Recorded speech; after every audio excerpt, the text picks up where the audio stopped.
Hello students, আজকে আমরা শুরু করছি ক্লাস 11 এর একমাত্রিক গতির সেকেন্ড লেকচার।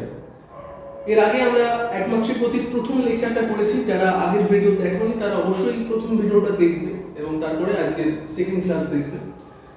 তো দেখো, আমরা যেটা শিখবো এখানে একমাত্রিক গতির সেকেন্ড লেকচারে আমরা সরণ, বেগ এবং ত্বরণ এই তিনটে মেন জিনিস নিয়ে কথা বলবো। তো একমাত্রিক গতির ক্ষেত্রে আমরা আগের লেকচারে যেরকম বলেছিলাম যে কোনো একটা বিন্দু, সেই বিন্দু থেকে অন্য আরেকটা বিন্দু, সেখানে কোনো ব্যক্তি বা বস্তু তাকে আমরা নিয়ে যাচ্ছি বা সে যাচ্ছে, যাই হোক না কেন। তো সেক্ষেত্রে যেটা হতে পারে, সেই বস্তুটার তিনটে অবস্থা হতে পারে।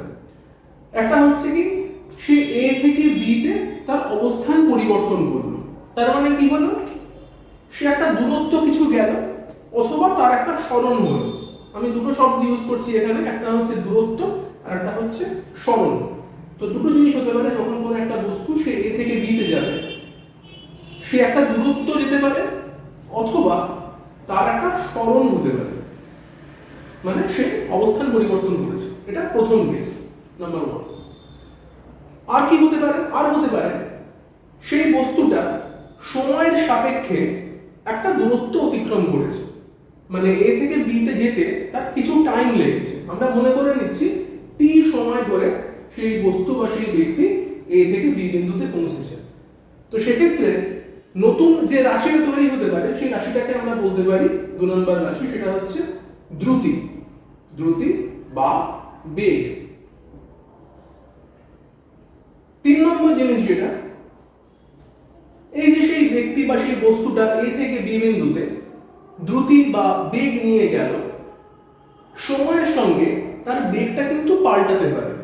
এখানে কিন্তু আমরা বলছি, এখানে বেগ মানে বুঝে নিতে হবে, আমরা কিন্তু সমবেগের কথা বলছি বা সমদ্রুতির কথা বলছি। এখানে বেগ মানে কিন্তু সমবেগ বা সমদ্রুতি। মানে কি, এ থেকে বি বিন্দু অবধি বস্তু যখন যাচ্ছে, তখন এ বিন্দুতে তার বেগ যা ছিল, সে যখন বি বিন্দুতে পৌঁছালো তখনও কিন্তু তার বেগ যেন একই থাকে। বেগ বা দ্রুতি যাই বল না কেন, সেটা যেন কখনোই না পাল্টে যায় এই এ থেকে বি অবধি যাওয়ার মুহূর্তে। তখন আমরা তাকে বলবো সমদ্রুতি অথবা সমবেগ, এই নিয়ে বস্তুটা গেছে। আর 3 নম্বর কেস যেটা হতে পারে, সেটা হচ্ছে যে এ থেকে বি তে যাওয়ার সময় সময় যত পাল্টাচ্ছে তত তার বেগ বা দ্রুতি পাল্টে যাচ্ছে, এমনটাও হতে পারে। মানে কেমন বিষয়টা, মনে করা যাক যে এ থেকে বি অবধি যেতে কোনো একটা বস্তুর 10 মিনিট সময় লাগে। তো আমরা যদি এই এ থেকে বি এই জায়গাটাকে 10টা ভাগে আমরা যদি ভাগ করে দিই, তাহলে 1টা 2টো 3টে 4টে 5টা 6টা 7টা 8টা 9টা 10টা, এই 10টা ভাগে ধরো আমরা ভাগ করলাম। তো সেক্ষেত্রে আমরা দেখবো যেটা, যে যখন সে যাত্রা শুরু করলো, সেই সময় মনে করা যায় যে তার কোনো একটা বেগ, সেটা হয়তো ছিল 2 মিটার পার সেকেন্ড। সে যখন পরের সেকেন্ডে যাচ্ছে, বা আমি যদি এটাকে মিনিটে ভাগ করি, যেরকম বললাম যে 10 মিনিট ধরে যাচ্ছে, তাহলে পরের মিনিটে যদি ভাবো যে দ্বিতীয় মিনিট যেটা হবে, সেখানে হয়তো তার বেগটা পাল্টে গেছে, পাল্টে হয়তো হয়ে গেছে 4 মিটার পার সেকেন্ড। মানে প্রথমে ছিল 2 মিটার পার সেকেন্ড এবং পরবর্তী মিনিটে হয়ে গেছে 4 মিটার পার সেকেন্ড, এবং তারপরের মিনিটে হয়তো হয়ে গেছে 6 মিটার পার সেকেন্ড। এইভাবে হয়তো বেগটা বাড়ছে, বাড়তে পারে, একইভাবে বেগ কমতেও পারে। হয়তো প্রথমে ছিল 10 মিটার পার সেকেন্ড, তারপরে হলো হয়তো 8 মিটার পার সেকেন্ড, তারপরে 6 4 2, এইভাবে কিন্তু বেগ কমতেও পারে। যাই হোক, মানে বেগ বাড়তেও পারে কমতেও পারে, এরকম কেস হতে পারে। তো যদি এমনটা হয়, তখন আমরা 3 নম্বর কেসটাকে বলবো যে সেই বস্তু বা ব্যক্তির কি হতে পারে, ত্বরণ থাকতে পারে অথবা মন্দন থাকতে পারে। ত্বরণ মানে কি, আমরা বেগ বৃদ্ধিকে বলি ত্বরণ। বেগ বৃদ্ধির হারকে অ্যাকচুয়ালি ত্বরণ বলা হয়, মানে সময়ের সাপেক্ষে যে বেগটা বাড়লো তাকে আমরা বলছি ত্বরণ। আর যদি বেগ কমে সময়ের সাপেক্ষে, তখন আমরা তাকে বলছি মন্দন। তো এগুলো মেইনলি তোমরা কিন্তু ক্লাস 9 10 শিখে এসছো। তো আমরা 11 তাহলে এইগুলো কেন আবার বলছি, কেন পড়ছি, তার কিছু কারণ রয়েছে। আমরা এইগুলোকে নিয়ে গতির সমীকরণ তৈরি করব এবং সেগুলোর কিন্তু গ্রাফিক্যাল রিপ্রেজেন্টেশন করব, গ্রাফ দিয়ে বোঝানোর চেষ্টা করব যে এই গতিগুলো কেমন। তোমরা 9 এইগুলো শিখে এসছো যে এই যেমন ধরো লিখেছি দূরত্ব বা যেটা দ্রুতি, সেগুলো হচ্ছে স্কেলার রাশি, সরণ একটা ভেক্টর রাশি, বেগ ভেক্টর রাশি, ত্বরণ মন্দন এরা দুজনেই ভেক্টর রাশি। এগুলো তোমরা কিন্তু মোটামুটি শিখে এসছো। তাও জাস্ট আরেকবার আমরা এখান থেকে শিখবো যে দূরত্ব এবং সরণের মধ্যে কি ডিফারেন্স, ছোট্ট করে একটু বলবো কি ডিফারেন্স। না যেরকম প্রথমেই আমরা বললাম যে একমাত্রিক গতির ক্ষেত্রে আমরা কি করি না এক বিন্দু থেকে অপর বিন্দুতে যাই, এ থেকে বি তে যাচ্ছি। তো সেক্ষেত্রে আমরা সরণ কাকে বলবো? সরণ কাকে বলবো? সরণ হচ্ছে এ এবং বি বিন্দুর মধ্যে সর্বনিম্ন যে দূরত্বটা হবে, minimum distance between A and B point, তাকে আমরা বলবো সরণ। বোঝা গেল? দেখো এ থেকে বি তে আমরা বিভিন্ন ভাবে পৌঁছাতে পারি। কি কি ভাবে পৌঁছাতে পারি? কারণ মনে হলো যে সে স্ট্রেট এ থেকে বি তে যাবে, সেরকম ভাবে যেতে পারে। কারণ মনে হতে পারে যে না আমি এরকম ভাবে এ থেকে বি তে যাব, সেটাও যেতে পারে। এটা প্রথম রাস্তা ছিল নাম্বার 1, এটা নাম্বার 2। কারো মনে হচ্ছে যে সে হয়তো এইভাবে যাবে, এটা নাম্বার 3। যার যেমন ইচ্ছে সেভাবেই পৌঁছাতে পারে। কারো মনে হচ্ছে না আমি এইভাবে যাব, নাম্বার 4। এরকম বিভিন্ন ওয়েতে কিন্তু কোনো ব্যক্তি বা বস্তু সে এ থেকে বি তে যেতে পারে। এর মধ্যে কোনটাকে আমরা সরণ বলবো? সরণ বলবো কিন্তু এই নাম্বার 1 যে ওয়েটা ছিল এ থেকে বি, একটা স্ট্রেট লাইন দেখো আমরা টেনেছিলাম, সেটাই ছিল এ থেকে বি এর মধ্যে সর্বনিম্ন দূরত্ব। বাকিগুলো কিন্তু দূরত্ব বেশি। আমরা যদি এই সেকেন্ড ওয়েতে যাই নিশ্চয়ই দূরত্বটা বেশি, বুঝতে পারছো। এরকম যদি জিগজ্যাগ মোশনে যাই তাহলেও বেশি, এরকম যদি এরকম একটা স্ট্রেট লাইন করে যদি যাই সেখানেও বেশি। তো তাহলে কি হয়েছে এখানে নাম্বার 1 যে পাথটা ছিল সেটাই কিন্তু একমাত্র সরণ হয়েছে। তাহলে দূরত্ব কোনগুলো? 2, 3, 4 এগুলো তো দূরত্ব অবশ্যই। নাম্বার 1টাও কিন্তু দূরত্বের মধ্যেই পড়বে। তাহলে এখানে আমরা যে চারটে পথ দেখিয়েছি এই সবকটাই কিন্তু দূরত্বকে রিপ্রেজেন্ট করছে। একমাত্র নাম্বার 1 যে সে সরণকে রিপ্রেজেন্ট করছে। দূরত্ব মানে কি না দুটো বিন্দুর মধ্যে আমি যেভাবে খুশি দূরত্ব অতিক্রম করতে পারি সেটাই হচ্ছে দূরত্ব। আমি যেভাবে খুশি যাই না কেন মোট যে ডিসটেন্সটা আমরা কভার করব তাকে আমরা নাম দেব দূরত্ব বা ডিসটেন্স। সরণ কি হবে? মিনিমাম যে ডিসটেন্সটা কভার করব এ থেকে বি তে তাকে আমরা বলবো সরণ বা ইংলিশে বলে ডিসপ্লেসমেন্ট। তোমরা বাংলার সঙ্গে সঙ্গে কিন্তু ইংলিশ টার্মগুলো একটু মনে রাখবে যাতে তোমাদের পরবর্তীকালে সুবিধা হয়। দূরত্ব ইংলিশ হচ্ছে ডিসটেন্স, সরণ হচ্ছে ডিসপ্লেসমেন্ট। বোঝা গেল? তাহলে আমরা এ থেকে বি তে মিনিমাম ডিসটেন্সটা হচ্ছে আমরা ওনাকে নাম দিচ্ছি সরণ। বোঝা গেল? তাহলে সরণের ডেফিনিশন কি? Minimum distance between the initial and final points। প্রারম্ভিক বিন্দু ইনিশিয়াল বিন্দু আর অন্তিম বিন্দু ফাইনাল পয়েন্ট, এদের মাঝের যে মিনিমাম ডিসটেন্স তাকে আমরা বলবো সরণ। বুঝা গেছে? বেশ, চলে আসছি পরে নাম্বার 2 যেটা দ্রুতি বা বেগ। দ্রুতি কাকে বলছি? দ্রুতি হচ্ছে একক সময়ে কোনো একজন ব্যক্তি বা বস্তু যে দূরত্ব অতিক্রম করবে তাকে আমরা নাম দেব দ্রুতি। তাহলে দ্রুতির সংজ্ঞা কি? দূরত্ব বাই সময়।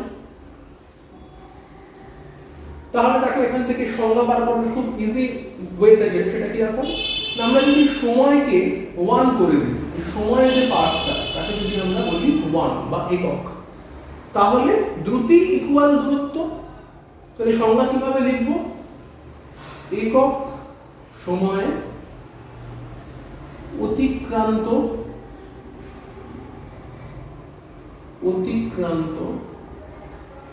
দূরত্বকে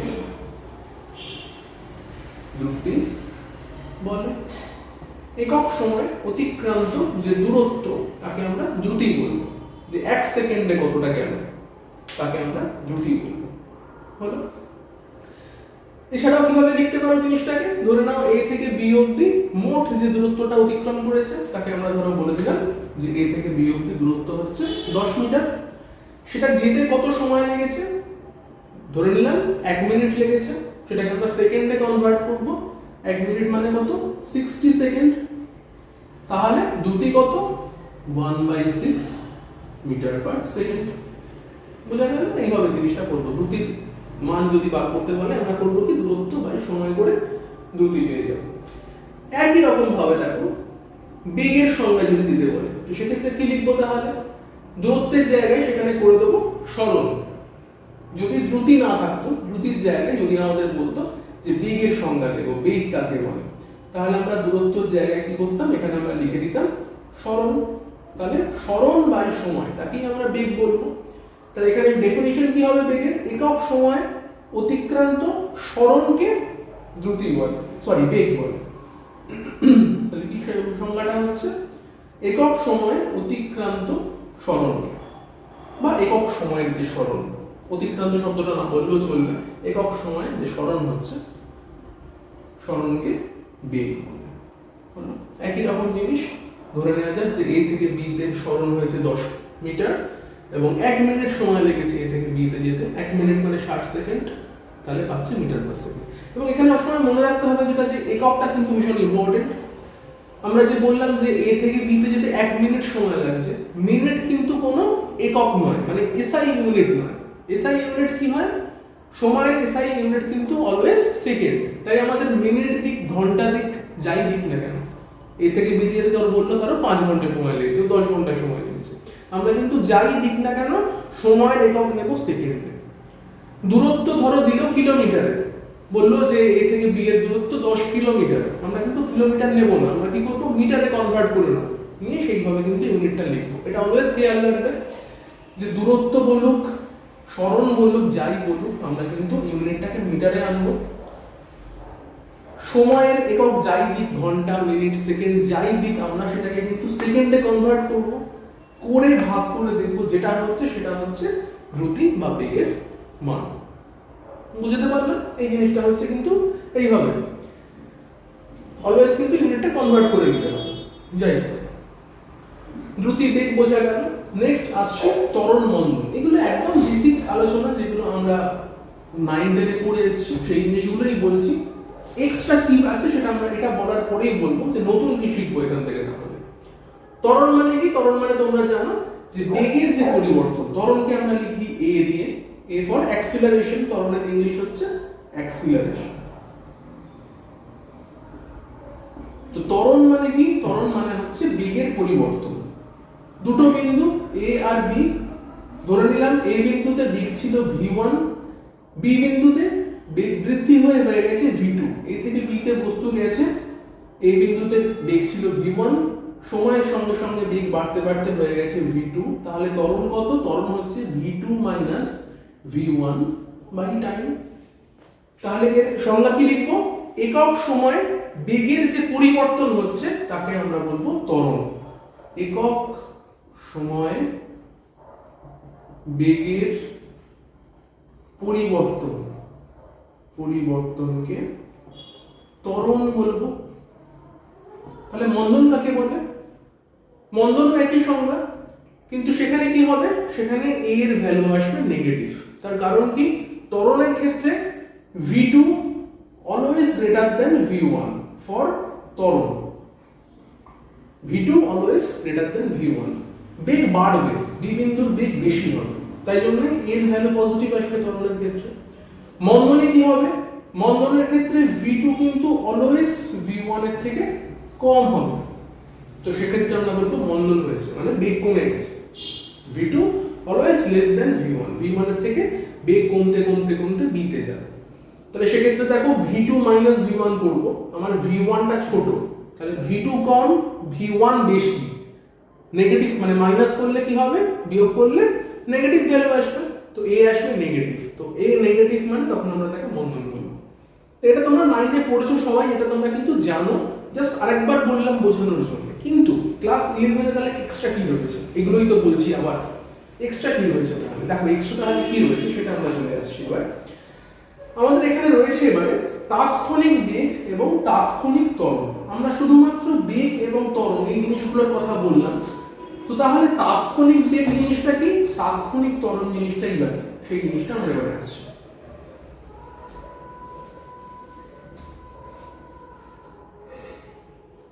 দেখো তাৎক্ষণিক বেগ, তাৎক্ষণিক বেগ বা ইনস্ট্যান্টেনিয়াস ভেলোসিটিও বলতে পারো, আর স্পিড। ভেলোসিটি হচ্ছে ভেক্টর, স্পিড হচ্ছে স্কেলার। তাৎক্ষণিক বেগ বা তাৎক্ষণিক দ্রুতি, তাৎক্ষণিক বেগ অর দ্রুতি একই ব্যাপার। কি বিষয়টা কিভাবে লিখবো, লেখার নিয়মটা শেখো। ভি লিখছি ইকুয়াল লিখবো limit delta T tends to 0 delta s by delta t. এই জিনিসটাকে আমরা বলি তাৎক্ষণিক বেগ বা দ্রুতি। এই জিনিসটাকে আমরা বলছি তাৎক্ষণিক বেগ বা দ্রুতি। লেখার নিয়ম হচ্ছে limit delta T tends to 0 del S by del T. আচ্ছা, তোমাদের ক্লাস 11 এ দেখবে অঙ্কে যারা ডিফারেনশিয়াল ক্যালকুলাস শিখবে, যখন শিখবে তখন কিন্তু তোমাদের লিমিট বলে বা বাংলায় এটাকে বলে সীমা, সীমা বলে একটা চ্যাপ্টার রয়েছে। সেখানে কিন্তু লিমিট ব্যাপারটা তোমরা শিখবে, কিন্তু আমাদের ফিজিক্সের এই জিনিসটা একটু আগে দরকার। তাই জন্য ফিজিক্সের ভাষায় লিমিট ব্যাপারটাকে সেটা ছোট্ট করে একটু বলবো। সেটা হচ্ছে, দেখো এখানে কি লেখা রয়েছে, limit delta T tends to 0 আর এখানে রয়েছে ডেল্টা এস ডেল্টা টি। কি মানে বোঝাচ্ছে? আগে আমরা কি জানতাম, আগের যে ভি ছিল, বেগ যেটা পড়েছিলাম ক্লাস 9 সেখানে কি বলতো, সেখানে বলতো সরণ বাই সময়। খুব ইজিয়েস্ট একটা ডেফিনেশন ছিল, সরণকে সময় দিয়ে ভাগ করলে বেগ পেয়ে যায়। তো এখানে এত ঝামেলা কেন করলাম, কেন ডেল্টা ফেল্টা এসব লিখে এত একটা খিচুড়ি পাকালাম, এর কারণটা কি? তো দেখো এখানে আমরা এই যে ভি পড়ছি, এই ভিটাকে আমরা কিন্তু বলছি সমবেগ। শুধুমাত্র বেগ শব্দটা উল্লেখ করলে ভুল হবে। এখানে ভি হচ্ছে সমবেগ, মানে হচ্ছে একমাত্রিক গতির ক্ষেত্রে যেটা প্রথম থেকেই বলছি যে আমরা এ বিন্দু থেকে যাব বি বিন্দুতে, এ থেকে বি তে যাচ্ছি, সেখানে এ বিন্দুতে বেগ যদি হয় ভি এ এবং বি বিন্দুতে বেগ যদি হয় ভি বি, তো সমবেগের ক্ষেত্রে কি কন্ডিশন? কন্ডিশন হচ্ছে V A equal V B হতে হবে। মানে বস্তু যে বেগ নিয়ে যাত্রা শুরু করলো, বস্তু যখন যাত্রা শেষ করবে সেক্ষেত্রেও একই বেগ থাকবে, বেগ পাল্টাবে না। এই পুরো সময় ধরে, যতক্ষণ ধরে এই বস্তু চলেছে, মনে করে নিচ্ছি টি সময় লেগেছে চলতে, এই পুরো সময় ধরে তার বেগ পাল্টায়নি। যদি শুরুতে সেই 2 মিটার পার সেকেন্ড বেগ নিয়ে চলতে থাকে, চলতে চলতে চলতে শেষে আসবে ওই একই 2 মিটার পার সেকেন্ড বেগ নিয়ে। এটা আমরা ক্লাস 9 শিখেছি। তো এখানে নতুন কি শিখলাম, এখানে কি বললো, এখানে হঠাৎ বলে দিল ডেল্টা এস বাই ডেল্টা টি করতে হবে। কেন ভাই, কেন করবো ডেল্টা এস বাই ডেল্টা টি? তো তার কারণটা বলছি। দেখো এরকম হতেই পারে যে কোনো একটা ব্যক্তি বা বস্তু সে এ বিন্দুতে 2 মিটার পার সেকেন্ড বেগ নিয়ে যাত্রা শুরু করেছে। ভালো করে বুঝবে জায়গাটা, এই বিন্দু থেকে শুরু করেছে 2 মিটার পার সেকেন্ড বেগ নিয়ে। সে কিছুটা এগোলো, বেগটা বাড়িয়ে নিল। মনে করা যাক সে এই বিন্দুতে এসে বেগটা বাড়িয়ে করে দিল 4 মিটার পার সেকেন্ড। আরো এগোলো, এরকম জায়গায় এলো, বেগটা করে নিল 6 মিটার পার সেকেন্ড। আবার যখন সে বি বিন্দুতে পৌঁছলো, সে বেগটা কমিয়ে করে নিল আবার 2 মিটার পার সেকেন্ড। এবার আমরা মেজারমেন্টটা কোথায় করছি? আমরা একবার মাপছি এ বিন্দুতে তার বেগ কত, একবার মাপছি বি বিন্দুতে তার বেগ কত, এবং আমরা কি দেখছি, আমাদের কিন্তু এই যে লোকটা বলো বা যে বস্তুটা যাচ্ছে সে কিন্তু আমাদের এখানে বোকা বানাতে পারে, তার বোকা বানানোর ভীষণ স্কোপ রয়েছে। কারণ আমরা মেজারমেন্ট করছি শুধুমাত্র একবার এ বিন্দুতে আর একবার বি বিন্দুতে, এর মাঝে আমাদের কোনো চেকিং পয়েন্ট নেই বা ছিল না। তার ফলে কি হয়েছে, ও দেখাচ্ছে শুরুতে যে যেন 2 মিটার পার সেকেন্ড বেগ নিয়ে যাত্রা শুরু করলো, এবং মাঝে ও একটা যা খুশি বেগ করে নিতেই পারে, 4, 6, 1, 0 যা খুশিও করে নিতে পারে, এবং আলটিমেটলি ও যখন বি তে পৌঁছচ্ছে তখন কিন্তু ও বেগটাকে 2 মিটার পার সেকেন্ড আবার করে নিল। তার ফলে আমরা কি ভাবলাম, আমরা ভাবলাম কি যে না, ও পুরোটা জুড়ে এ থেকে বি জুড়ে যেন এই 2 বেগ নিয়েই চলেছে, এটা আমাদের মনে হলো এবং আমাদের বোকা বানিয়ে দিল। তো এই ক্লাস 9 এর যে ডেফিনিশন ছিল সরণ বাই সময়, এখানে কিন্তু আমাদের সেই বোকা বানানোর স্কোপটা খুব রয়েছে। কারণ আমরা ধরতেই পারবো না যে মাঝে কোথাও বেগ পাল্টে ছিল কিনা, কারণ আমরা কি দেখছি এ থেকে বি তে ও গেছে, টি টাইমে গেছে, আমরা ভাগ করে দিচ্ছি, আমরা একটা বেগ পেয়ে যাচ্ছি, ভাবছি যে হ্যাঁ সমবেগেই ও গেছে। তো তাহলে গন্ডগোলটা কোথায়? গন্ডগোলটাকে ঠিক করার জন্য আমরা কি করছি, দেখো এখানে আমরা এখানে করছি ডেল্টা এস বাই ডেল্টা টি। এর ফলে কি দাঁড়াচ্ছে? এর ফলে দাঁড়াচ্ছে আমরা এখানে চেকিং করার একটা ভালো স্কোপ পাচ্ছি। কিরকম ভালো স্কোপ পাচ্ছি চেকিং করার? নতুন ছবি দেখাই। নতুন ছবিতে কি হচ্ছে দেখো, সেই এ বি যে দূরত্বটা, সেই দূরত্বটাকে আমরা কিন্তু এবারে অনেকগুলো চেকিং পয়েন্টে ভাঙতে পারছে। এরকম ভাবে বিভিন্ন চেকিং পয়েন্টে ভেঙে দিলাম এবং প্রত্যেকটা চেকিং পয়েন্টের দূরত্ব ধরে নিচ্ছি সমান। প্রত্যেকটা চেকিং পয়েন্টের দূরত্ব ধরে নিচ্ছি সমান এবং এই যে সময়গুলোকে আমরা ধরছি ডেল্টা টি করে, সময়গুলোকে ধরছি ডেল্টা টি করে এবং যে সরণটা হচ্ছে সেটাকে আমরা ধরছি ডেল্টা এস করে। সমান সমান দূরত্ব ডেল্টা এস করে চলছে। হলো? তাহলে ডেল্টা টি টাইমে কি হলো? ডেল্টা এস দূরত্ব গেল। ডেল্টা টি টাইমে কি হলো? ডেল্টা এস দূরত্ব গেল। তাহলে এইটুকু সময়ের বেগ কত? এইটুকু সময়ের বেগ জাস্ট এখান থেকে এখানে যাচ্ছে, বেগ কত? ডেল্টা এস বাই ডেল্টা টি। তো তাহলে কি সুবিধাটা হলো? দেখো, আমরা যদি এবার এই প্রত্যেকটা ডেল্টা টি টাইমের জন্য একই দূরত্ব যাচ্ছে কিনা দেখে নিতে পারি, চেক করে নিতে পারি, তাহলে বুঝতে পারবো যে ও এ থেকে বি তে একই বেগে গেছিল কিনা। যদি একই বেগে না যায় তাহলে কি প্রবলেম হতে পারে? প্রবলেম হতে পারে এই ডেল্টা টি টাইমে প্রত্যেকটা টাইম মনে করো 1 মিনিট করে, তাহলে ওকে 1 মিনিট করে একই দূরত্ব যেতে হবে। মনে করা যাক প্রথম 1 মিনিটে ও 2 মিটার গেছে, তাহলে পরের 1 মিনিটে ওকে 2 মিটারই যেতে হবে। যদি সেটা না হয় তাহলে বেগ বদলে যাবে। আমাদের বেগের সংজ্ঞা তো তাই। এই সমস্ত এ থেকে বি তে যাওয়ার যে প্রত্যেকটা চেকিং পয়েন্ট, এই যে এগুলো প্রত্যেকটাকে আমরা চেকিং পয়েন্ট বলছি। প্রত্যেকটা জায়গায় মনে করো পুলিশ দাঁড়িয়ে আছে, সে বেগ মাপছে। তাহলে যে এখান থেকে এখানে গেল বেগ কত? Delta s by T. সেটা যা থাকবে এর পরের চেকিং পয়েন্টেও তো একই বেগ ওকে দেখাতে হবে, তারপরের চেকিং পয়েন্টেও একই বেগ দেখাতে হবে। এখানে কিন্তু বেগ কম বেশি করলে চলবে না। বেগ কম বেশি করলে কি হবে? সময় একই থাকবে, দূরত্ব কম হয়ে যেতে পারে বা দূরত্ব বেশি হয়ে যেতে পারে। এই প্রবলেমটা হতে পারে। তো সেই কারণে কি করা হলো, এই চেকিং পয়েন্টে ভাগ করার জন্য আমরা এই টাইমের স্লটটাকে যত কম নেব, মানে যত ঘন ঘন আমরা এই চেকিং পয়েন্টগুলো বসাতে পারবো, তত আমাদের এই ভিটা কিন্তু কারেক্ট আসার চান্স বেশি। কোন জায়গাতে বেগের ফ্লাকচুয়েশনস আসছে কিনা, যে একই সময় একই দূরত্ব গেল কিনা। আমাদের বেগের সমবেগের ডেফিনিশনটাই তাই। সমান সময় সমান দূরত্ব গেলে তখন তাকে আমরা সমবেগ বলি। সেটা হলো কিনা, সমান সময় সমান দূরত্ব গেল কিনা, সেটা চেক করার জন্য কিন্তু আমরা এই ডেল্টা এস বাই ডেল্টা টি জিনিসটা নিচ্ছি। এবং এখানে দেখো লেখা হয়েছে limit delta T tends to 0, মানে কি না এই সময়টা ভীষণ ছোট, ভীষণ ক্ষুদ্র, মানে 1 সেকেন্ডও নয়, তার থেকেও ছোট। কত ছোট? 0-র খুব কাছাকাছি। সেটা হতে পারে কি 0.0000, এরকম 100টা 0 হতে পারে। 100টা 0-র পরে একটা 1 বসিয়ে দেওয়া হলো, বা আরো ছোট, মানে যতটা আমরা ছোট ভাবতে পারি তার থেকেও বেশি ছোট, কিন্তু 0 না। পয়েন্ট ধরো 100টা 0-র পরে 1 বসালে সেটা তো 0 হয়ে যায় না, একটা টাইমই থাকে। কিন্তু এই জিনিসটাকে, এই দৈর্ঘ্যটাকে আমরা যদি কত ছোট করতে পারি, যত ছোট করতে পারবো তত বেশি চেকিং করতে আমাদের সুবিধা হবে যে সমান সময় সমান দূরত্ব ওই বস্তুটা বা ব্যক্তিটা গেছিল কিনা। তো তার ফলে তত বেশি কারেক্টলি আমরা এই ইনস্ট্যান্টেনিয়াস স্পিড মেজারমেন্ট করতে পারবো। আশা করি বোঝাতে পারলাম। এখানে এই লিমিট ব্যাপারটা এটাই, যে লিমিট মানে এই ডেল্টাটি কত ছোট হতে পারে, সেটা 0-র কাছাকাছি কোনো একটা জায়গায় ছোট হতে পারে, কিন্তু 0 নয়। তাই জন্য এরকম একটা অ্যারো সাইন দেওয়া হয়, এটা বোঝানোর জন্য 0-র কাছাকাছি লেভেলে যাবে, কিন্তু 0 হবে না। 0 হলে তো টাইমটা 0ই হয়ে যাবে, সেটা হবে না। ভীষণ ছোট্ট টাইমের ব্যবধানে আমরা এই চেকিং পয়েন্ট বসিয়ে বসিয়ে চেক করছি সমান সময় সমান দূরত্ব গেছে কিনা। এটাই ছিল তাৎক্ষণিক বেগ বা তাৎক্ষণিক দ্রুতি, সেই জিনিসটা ডেফিনিশন হলো। একইভাবে আমরা দেখব তাৎক্ষণিক ত্বরণ, সেই জিনিসটাও কিন্তু একই রকম জিনিস।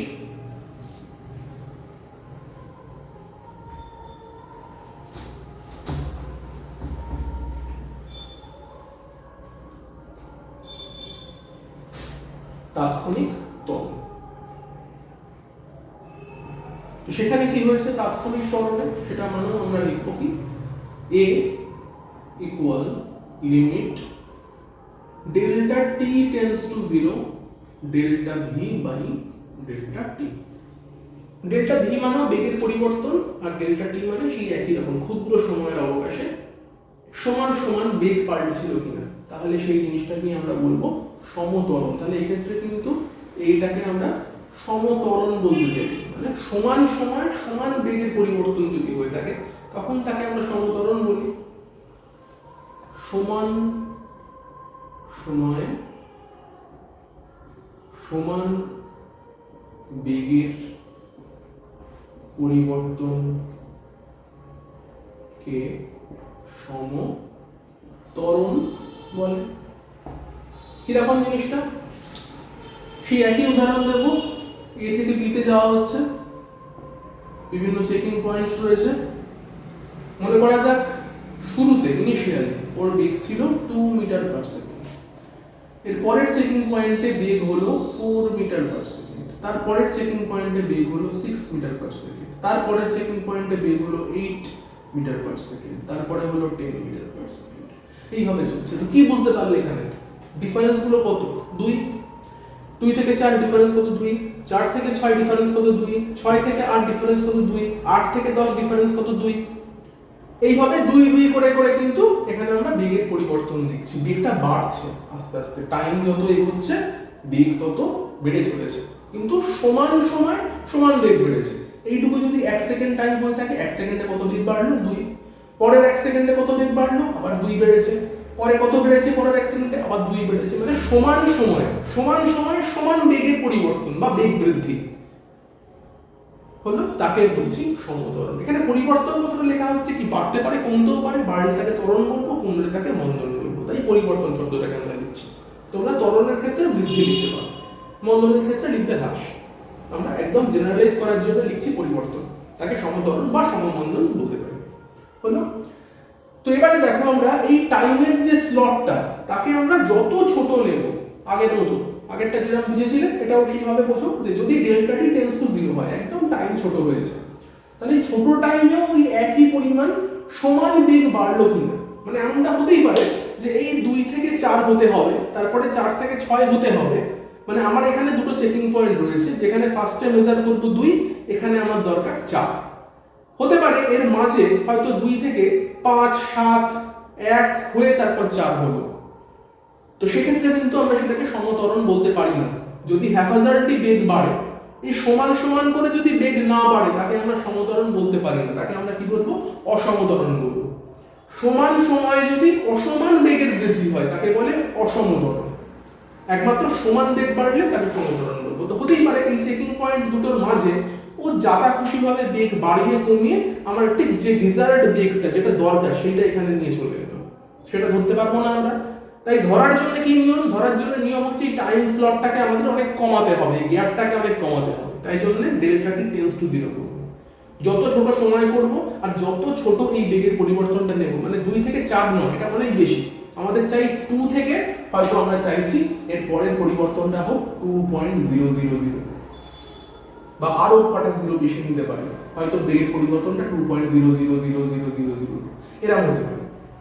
এবং টাইমটা কত? টাইমটা হয়তো 0.0000001 এরকম হতে পারে, যে এত সময় এতটা বেগ বাড়লো। তাহলে পরের স্লটটা তো পরেও এত সময়, যেন তারপরেও জাস্ট ওই চেঞ্জটুকু, মানে চেঞ্জটা কত, এটা থেকে 2 মাইনাস করলে কত হয়, এইটুকু পড়ে থাকে, সেইটা যেন পরের ক্ষেত্রে পায়। তো এইভাবে কম সময়ের ব্যবধানে কম বেগের ব্যবধান নিয়ে চেক করব যে সমান সময়ে সমান বেগের পরিবর্তন হলো কিনা, তবেই তাকে আমরা নাম দেব সমত্বরণ। এবং এটাকে আমরা বলছি ইনস্ট্যান্টেনিয়াস অ্যাক্সিলারেশন বা তাৎক্ষণিক ত্বরণ। তো আজকের মতো এখানেই লেকচারটা শেষ করছি। এর পরের লেকচারে আমরা নিয়ে আসবো বেগের সমীকরণ এবং এসটি ভিটি এটি যে গ্রাফগুলো রয়েছে সেগুলো কিভাবে আঁকতে হয়, সেই জিনিসটা আমরা শেখাবো পরের লেকচারে। আজকের মতো এটুকুই, পড়াশোনা করতে থাকো।